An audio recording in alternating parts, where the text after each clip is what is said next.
Welcome to Accelerated Engineering. My name is John, and today I'm going to look at the question from Quora. How can I make Excel recognize a word as a number? For example, recognize the word Shift A as 9, Shift B as 7.5, so I can sum the month's working hours easily. What a great question, trying to assign numbers or numerical values to a word. So let's start off. There's going to be a couple of ways to do this, of course. It's Excel. There's almost always more than one way to do it. The first way to do this that I'm going to show is using a switch function, and it will be useful if there are relatively few options available. The second method is going to use an XLOOKUP or a lookup table. And that's useful if there are more options or if they change on a regular basis. So a switch function can go something like this. We're going to type in here equals switch. And then this is based on an expression that we feed into it. So I'm going to say based on the value in cell B2. And then I'll use some indentation because it makes it easier to read and explain. Stretch that out a bit. Say value 1. Well, if the value that you bring in is the words Shift A, then output the value 9. And if the word that you get is Shift B, output the value 7.5. And if it's neither of those values, we'll use a default of 0. Close the switch function and hit enter. And that gives me a 9 for Shift A and a 7.5 for Shift B. And now if I have Shift C and drag this down, it says 0 because it doesn't know how to deal with Shift C. If I need to add a new value to this, I can do so by adding a new line. And the lines are optional, which makes it easier to read. And add a new value or a new value pair. Let's call this one 8. There we go. And then I'll just drag that down. Perfect. That's one way to do this. Again, useful if you have relatively few options. But let's say that you have more options.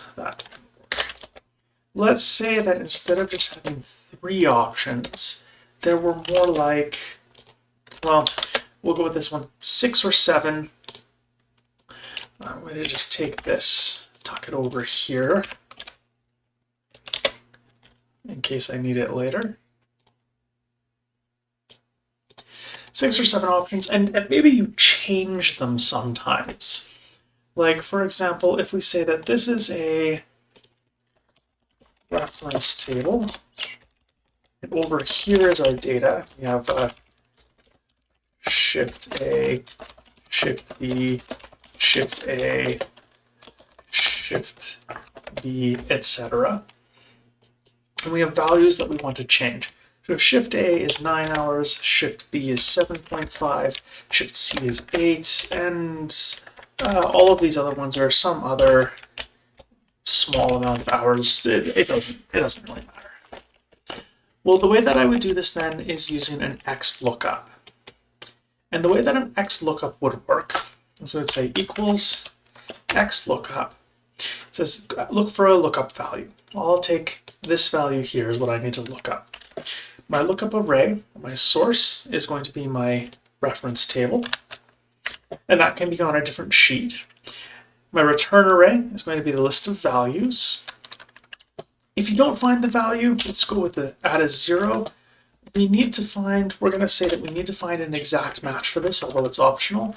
And we're always going to search from first to last. I think that'll be fine. Since we're looking for exact values, that should be just fine and dandy. Lastly, because these are referencing a fixed location table, I'm going to lock the references by pressing F4, highlighting and pressing F4, so that it always references the same table.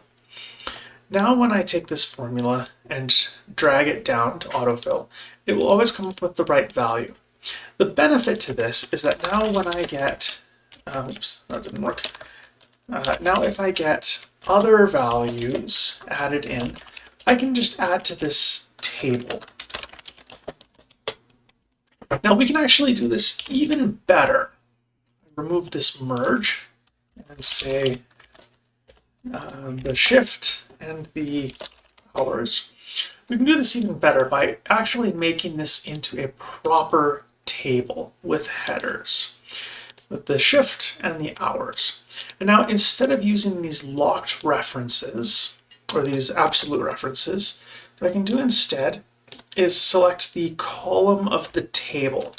And what this will allow is for me to add new values to this table as I go. Let's say I want to go Shift H, and I can give that a value. And you know what? Holiday. Holiday is important. Some people get 8 hours for that. Now I can go back to this value and add, Bob got a holiday, so he gets 8 hours for that. And this makes it just a little bit easier. This just makes it a little bit easier to rapidly update. And I say, oh, I made a mistake in all my data. Shift C actually should have been only 7.75 hours.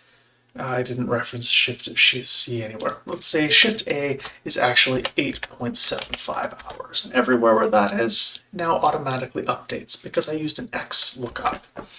That's a little bit easier than working with a switch function. And that is 2 different ways that you can make Excel recognize a word as a number. And in this specific case, we have Shift A represented as 9 and Shift B represented as 7.5. And I think that answers the question clearly and in 2 different ways for 2 different use cases. If you made it this far in the video, please consider liking the video and subscribing to the channel if you want to see more content like this. I hope that you found this helpful. Happy excelling!